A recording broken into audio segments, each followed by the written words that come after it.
Coming up on Wolverine Sports Magazine, hockey has a huge series for the second straight weekend. Wrestling continues its meat grinder of a schedule, plus the latest on hoops, swimming and diving, and track and field.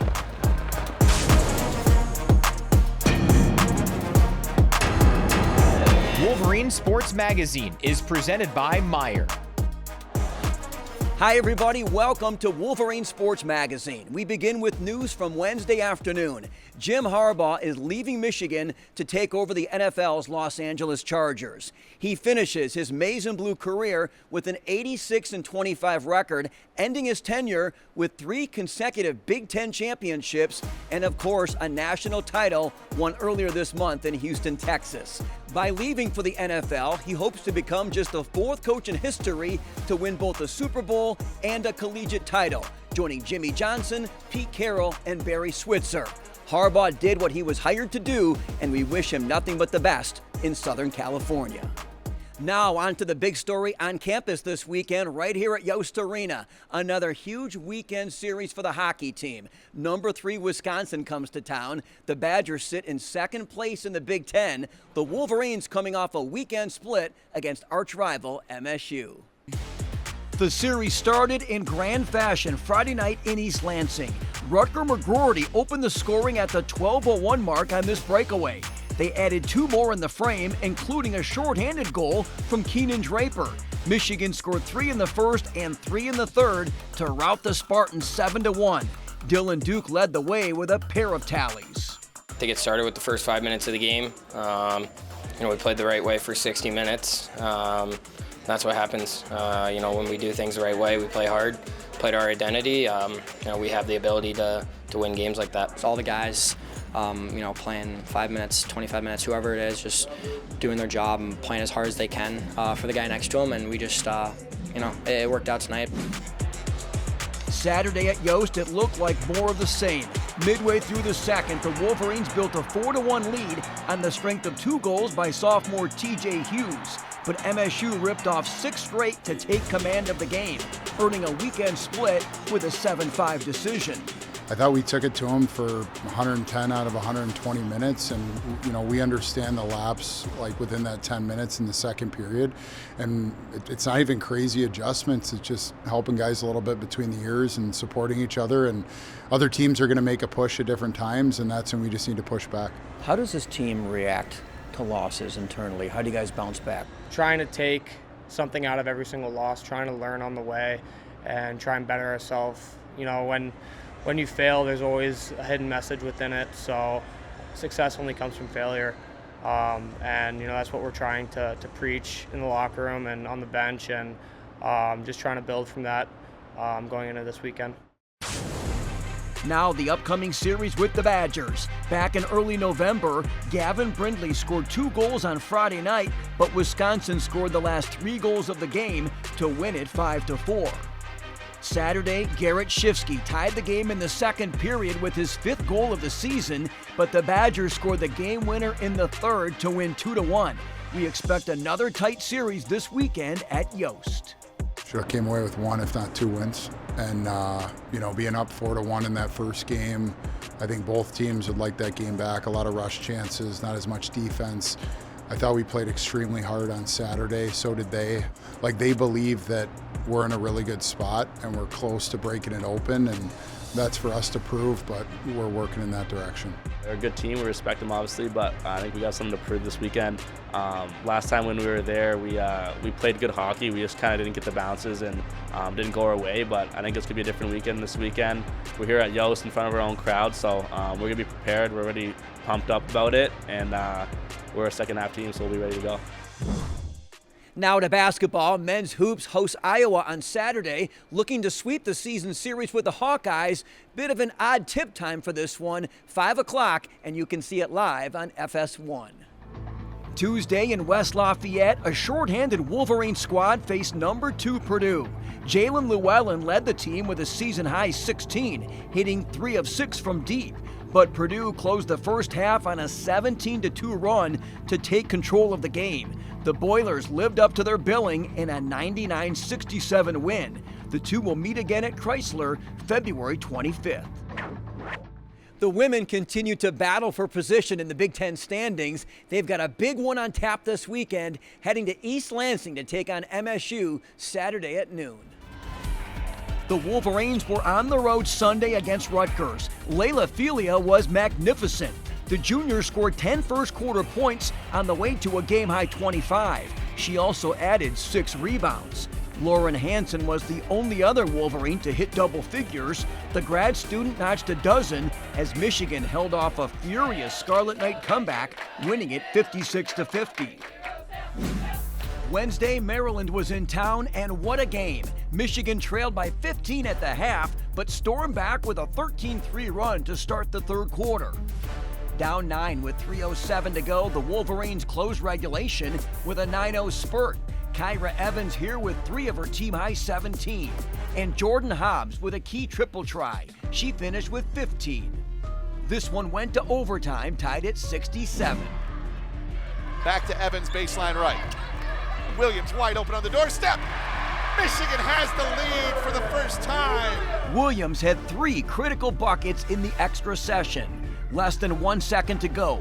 Layla Filia, who passed 1,000 career points, drilled a pair of free throws to put Michigan up 2. Maryland had a final chance to pull even.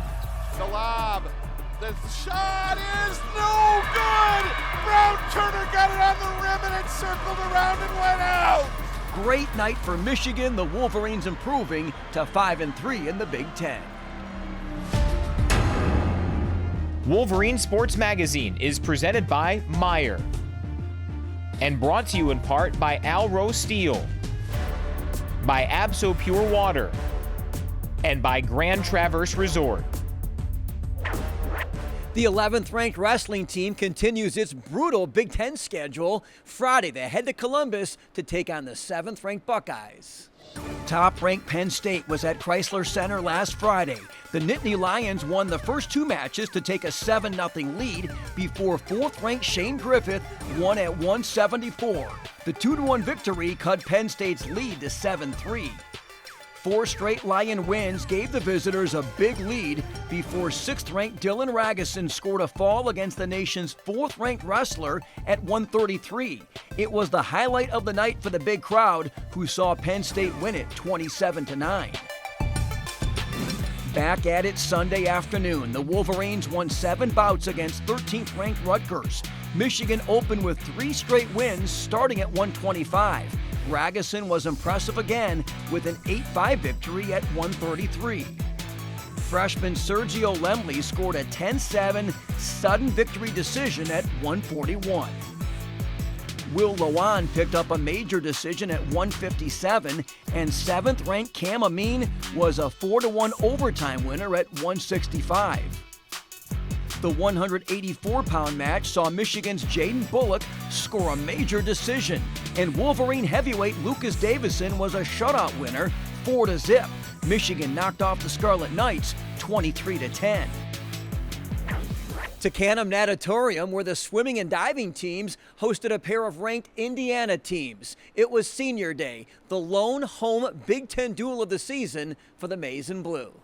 The 16th-ranked women's team won 7 of 16 events, with the 200-yard medley relay team capturing the first race. Casey Chung, Natalie Can, Brady Kendall, and Lindsey Flynn were atop the podium.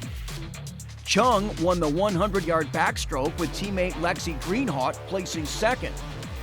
Freshman Hannah Ballard, a 2-time junior national team member, was a winner in the 200 butterfly. Fellow freshman Stephanie Baldacchini was a 2-time winner. The Sao Paulo, Brazil native won the 100 freestyle and the 200-yard individual medley races. Caitlin Crom finished first in the 500 free, while the Wolverines swept the 100 butterfly. Kendall finished first, while Anna Bamer and Can finished second and third, respectively. The Hoosiers won 9 event titles to narrowly win the meet, 152-148. On the men's side, it was Indiana posting an impressive 182-118 victory. Michigan's Connor Hunt, a junior from Connecticut, was a victor in the 1,000-yard freestyle event. His teammate Ryan Hume touched second. Sprint specialist Bensa Zabados took care of business by winning the 50-yard freestyle race with a time of 19.73. The senior also had a third-place showing in the 100 free just minutes later. Sophomore Tyler Ray of nearby Pinckney, Michigan, was a winner in the 100 butterfly for the Wolverines, and Michigan dominated the 500 freestyle. Connor Hunt won his second title of the afternoon, while Phoenix native Jake Lukin finished second and Ryan Healy touched the wall in third place. FYI, the Big Ten Championships begin February 28th at Ohio State. We've been improving all year, and when you look at it, Indiana's probably a top 7 team on the women's side, top 4 on the men's side. We were outside the top 20 on both sides last year, and so for us, it's about improvement. It's about moving in the right direction, and I think we're showing that we're doing that. And to bring the meet down to such a close finale on the last relay there on the women's side was a testament to our team and our coaching staff as well. The track and field teams were home for the second consecutive week, hosting the Simmons Harvey Invitational January 20th, and there were some excellent results to talk about. The men's team won 7 events to take the team title. Dubem Ameni started things off with a win in the 400-meter dash. He's off to a great start this indoor season. Miles Brown followed that up with a top-of-the-podium finish in the 600. Camden Law was a Michigan victor in the 800 before Nick Foster won the mile at the state-of-the-art facility on South State Street. Tom Brady, a cross-country All-American, captured the 3,000-meter race, and Michigan finished 1-2 in the triple jump. T.H. Wee won the event, and Bara Ohala finished second. Wee wasn't the only field athlete to stand on top. Eli Winter recorded a personal best in the weight throw with a mark of 67 feet, 5.5 inches to win that event. The women's team also won the Simmons Harvey. Oak Park native Asia Lorenzen had another strong meet by winning the 60-meter hurdles with a season best time of 8.18. Junior Samantha Hasty and grad student Samantha Sines each contributed 10 points on the day, with Hasty, an Ann Arbor native, winning the mile and Sines from Concord, Michigan, taking the 3,000. Virginia graduate transfer Maria Diavez won the shot put while posting a top national indoor mark this season. Both teams compete at the Notre Dame Invite February 2nd and 3rd. It's nice to kind of be in that, in that almost championship mode early in the season, get a feel for it, and at the same time put on the board some really great performances. We're trying to put this complete team together, and to see it, slowly coming together in a lot of different aspects is really fun. The 14th-ranked women's gymnastics team went to Columbus last Sunday and beat number 9 Ohio State by sweeping the individual event titles. Grad student Sierra Brooks earned the balance beam and floor exercise wins, while Arizona native Naomi Morrison and local girl Gabby Wilson shared the vault title. Carly Ballman, the pride of West Des Moines, Iowa, tied a career-best score and earned her second straight uneven bars title. The Wolverines traveled to Nebraska on Saturday. The third-ranked men's team hosted number 12 Army last Saturday at Cliff Keen Arena. The Wolverines won all 6 events and swept the individual podium positions in 5 of 6 rotations. Junior Logan McEwen and Rithik Puri set new career-high scores on parallel bars and high bar. Graduate student Paul Judah and sophomore star Fred Richard, the last 2 NCAA all-around champions, made their season debuts for the Maize and Blue. Water polo has 4 home matches this weekend. Men's and women's tennis will also be at home. To check on those results, visit mgoblue.com. We'll see you next time right here on Wolverine Sports Magazine.